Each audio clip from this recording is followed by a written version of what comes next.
At first, the darkness felt honest, still, deep, free of performance. But stay long enough, and the silence shifts. It begins to watch, it begins to remember you. You came looking for something beneath the surface, and now the surface is gone. Now it's just you, and the abyss that knows your name. You didn't fall into the dark. You stepped in, calm, curious, unafraid. There was no collapse, no drama, just a quiet refusal to keep pretending the surface was enough. You were tired of brightness that never warmed you, of words that circled but never struck, of a world full of gestures and smiles, but no weight, no truth, and so you descended, not as punishment, as pursuit. You went looking for something real, the kind of real that doesn't explain itself, the kind that just is.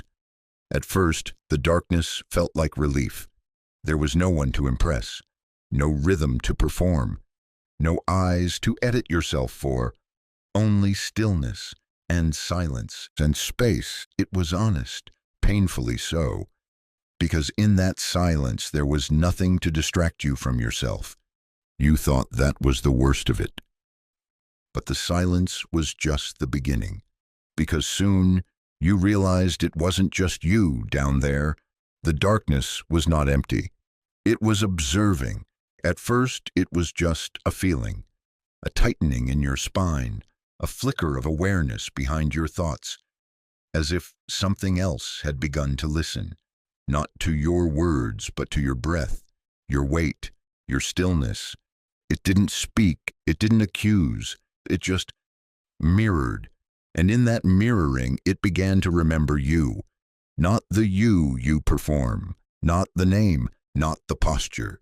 It remembered the parts of you even you had forgotten, the part that flinches when praised, the part that fantasizes about being untouchable, the part that resents comfort, that prefers hunger over dependence, that trusts silence more than kindness. The abyss knew you, because the abyss waited for you, and it didn't need to ask questions. It simply stayed, present, patient, long enough for everything you carried to rise without resistance. You tried to outlast it, tried to keep your shape, but slowly things began to slip. Time didn't move. It evaporated. Memory didn't guide you. It receded, and with each breath in the dark, the lines that held your identity began to fade, until even your thoughts started sounding like echoes of something not entirely yours. You were still you, but softer, less certain, less whole, and the silence, now it wasn't comforting, it was studying. You began to feel it, not around you, but within you, like it had found a seat in your chest, like it was now part of how you processed the world, not a presence, not a voice, but an observer that had moved in. And that was the moment the fear began. Not loud, not panicked, but cellular. You weren't sure what you had lost, only that something inside you was now missing its reflection, and you hadn't even noticed it vanish. That's how the abyss works. It does not devour, it erases, not with malice, but with stillness. It lets you do the vanishing yourself, because the truth is, you didn't fall into the dark, but now, you're not sure how to find the surface again. You came looking for truth, but now truth feels like a memory someone else told you about. You came to see the abyss, but somewhere along the way, the abyss started seeing you, and now it remembers. The abyss never speaks, it reflects. That's how it begins. Not with revelation, but with familiarity, a flicker in your thoughts, a version of you that lingers just a little too long in the silence. It doesn't show you monsters. It shows you subtler things, the bitterness you tuck beneath discipline, the superiority masked as solitude, the satisfaction in being untouchable. You didn't notice it at first, but now you recognize the shape, the thoughts that don't sound like you, but feel like they've always lived inside your chest. The coldness you thought was strength. The judgment you dressed up as awareness. The abyss didn't plant these things, it just made them louder, because the longer you linger in its mirror, the more it begins to respond. Not with words, but with alignment. You get quieter, and it gets clearer. You stop pretending, and it stops holding back. And what it shows you is not evil, it's possibility. What you could become if you stayed here long enough. If you chose the watcher over the participant. If you chose reflection over connection. Control over vulnerability. You feel the shift. You don't react anymore. You calculate. You observe. You pull back from warmth because warmth exposes you. This is the mirror's trick. It doesn't make you cruel. It tempts you into becoming clean, untouchable, unshaken, unseen. But that cleanliness comes at a price, because soon nothing touches you, not joy, not grief, not wonder. Everything just happens, and you remain still, not peaceful, just absent. And that's the moment you realize the mirror isn't lying, it's offering. And every moment you stay, you're agreeing. So ask yourself, not what the abyss has shown you, but what you're starting to believe you are. Because this isn't just a reflection anymore, it's becoming. You're not lost, but you're no longer found. You still speak, but your voice sounds borrowed. You still move, but it feels like imitation. You still think, but your thoughts echo as if the source of them is missing. This is the edge, not of the abyss, of yourself. Something has hollowed, not violently, but with surgical precision. You've been so still for so long, you forgot movement was possible. You've been so quiet, you forgot how to speak without bracing for distortion. And now a pressure builds, low, internal, unmistakable, not panic, not hope, something older, a stirring. You feel it in your spine, like breath held too long, finally begging for release. A sound beneath sound, not a scream, not a cry, but a pull. A primal reminder that you are still alive underneath the watching.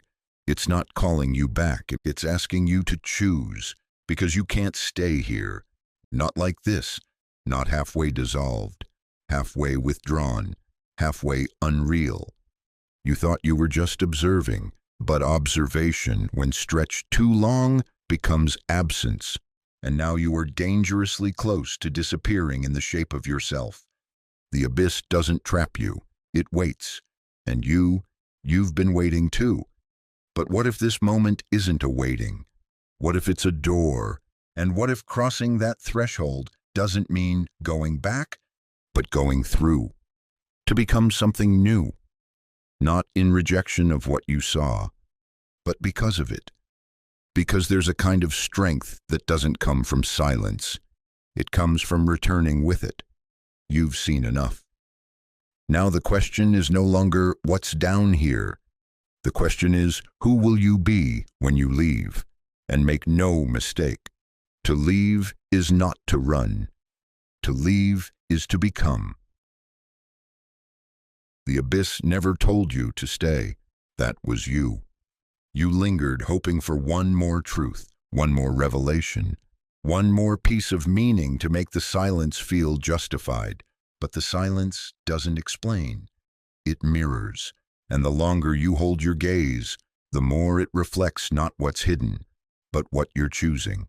You've seen enough. You've tasted the stillness. You've worn the reflection.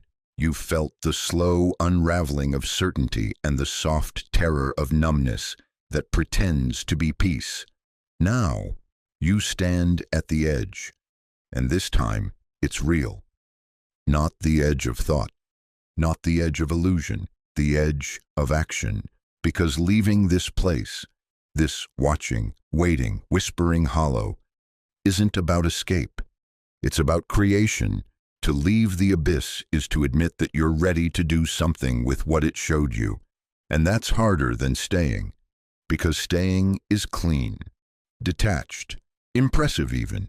Staying says, I saw it all and I was untouched. But that's the lie. You weren't untouched. You were transformed, and now that transformation demands form. You feel it, not as certainty, but as tension, a discomfort that is no longer avoidable, a truth that refuses to stay silent any longer. You will not walk out as the person who walked in. You cannot. The abyss took that version of you, and now you must decide what comes next.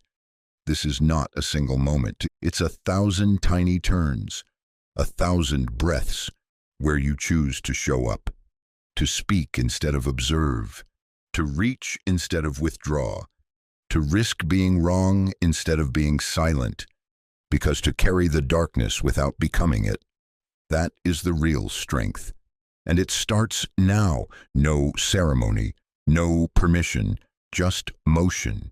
You turn, not away from the abyss, but toward what's beyond it. You carry what it gave you, not as shame, not as burden, but as fire, because you know something now.